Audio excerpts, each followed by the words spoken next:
नमस्कार दोस्तों, 7 days of life में आपका स्वागत है। आज बात करेंगे पांडवलेन गुफाओं की, जो महाराष्ट्र नासिक में स्थित है। अभी मैं ट्रेन से जर्नी कर रहा हूँ, तो आसपास से आप देख सकते हो यहाँ पे अंगूर की खेती बहुत ज़्यादा होती है। अंगूर बहुत फेमस है नासिक के। तो दोनों तरफ ही ज़्यादातर अंगूर की खेती है। तो जो पांडवलेन गुफाएं, वहाँ पर जैन तीर्थकर की इस मूर्तियाँ हैं।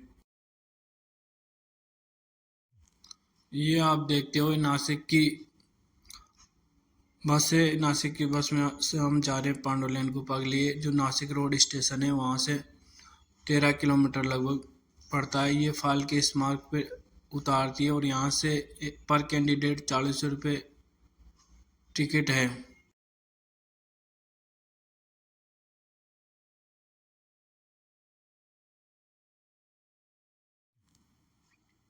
अब हम आ चुके हैं फाल के स्मारक से आगे पांडवलेन गुफाओं की तरफ। यहाँ पर पैदल जाना पड़ता है, लगभग 2 किलोमीटर है हाईवे से। तो आप देख सकते हो चढ़ाई बहुत ज़्यादा है, सीढ़ियाँ भी बनी हुई है लेकिन बहुत पुरानी है। इसका मतलब ये गुफाएं बहुत पुरानी है। ये देखो, आप देख सकते हो मैंने बैग भी लटका रखा है। तो मुझे तो बहुत जोर आ रहा है ऊपर चढ़ने में, क्योंकि इतनी अच्छी फिटनेस है नहीं।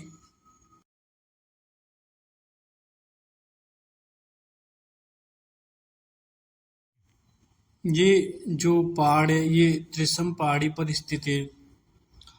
गुफाएं प्राचीन काल में बौद्ध भिक्षुओं के लिए आवास, विहार, प्रार्थना कक्ष के रूप में काम करती थी।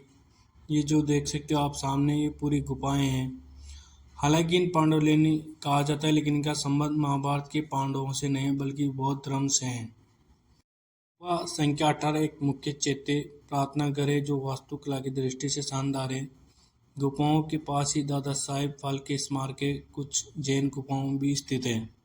महाराष्ट्र के सारदा से लगभग 6 किलोमीटर उत्तर में गोमती नदी पर स्थित प्राचीन चट्टानों को काटकर बनाए गए मूर्तियों को परिसर है। इन गुफाओं की खुदाई जैन संतों के द्वारा 2000 वर्ष पूर्व की गई थी।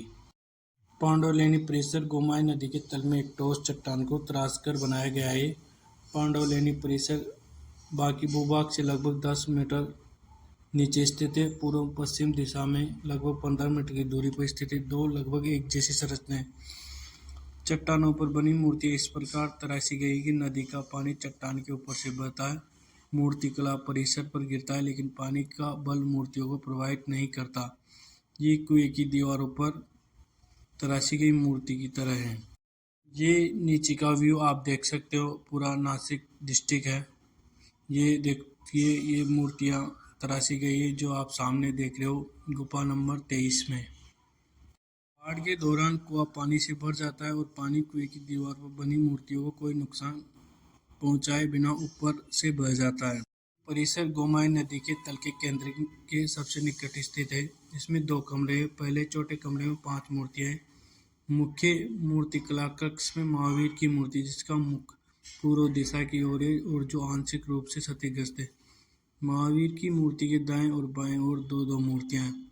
ये कमरा दूसरे बड़े कमरे में खुलता है, जहाँ कमरे की चारों दीवारों पर कई मूर्तियां उकेरी गई है। ये जो सामने देख रहे हो, ये हाईवे है जहाँ से आप पहुँच सकते हो पांडवलेन गुफाएं। बहुत शानदार है ये परिसर।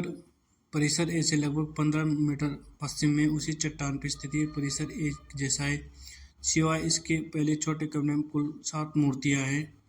महावीर की मूर्ति की दाएं और बाएं 3-3 मूर्तियां हैं। महावीर मूर्ति का मुंह पूर्व दिशा में है। पांडवलेन गुफाएं भारतीय पुरातात्विक सर्वेक्षण के अंतर्गत संरक्षित स्थल है। यहाँ पर जो टिकट लगता है वो भारतीय टिकट 20 रुपये लगता है ऑनलाइन, और ऑफलाइन 25 रुपये लगता है। तो आप जब भी जाओ तो नासिक जाओ, नासिक रोड से बस जाती है 207 नंबर। ये फाल्के स्मारक पे जाके उतारती है। वहीं से आगे पास में ही पांडवलेन गुफाएं हैं। ये आप देख सकते हो। अब मैं गुफाएं घूम के वापस नीचे आ रहा हूँ। तो नीचे का रास्ता पूरा ढलान वाला है, तो धीरे धीरे आना चाहिए, नहीं तो फिसल सकते हो आप। 24 चट्टानों को काटकर बनाई गई ये गुफाओं का एक समूह जो ईसा पूर्व दूसरी शताब्दी का है। ये भारत के महाराष्ट्र के नासिक शहर के पास स्थित है। गुफाएं बेसाल्टिक चट्टान से बनी है, जिनमें जटिल मूर्तियां, स्तंभ और स्तूप है। ये पूरा एक जंगल है एवं बहुत सारे,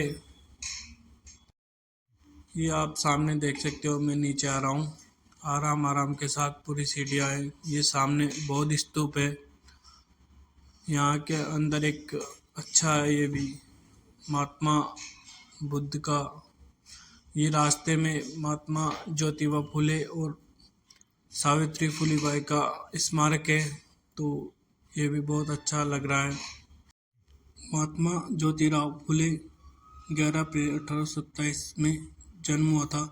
महाराष्ट्र के एक महान भारतीय विचारक, समाज सुधारक और लेखक थे।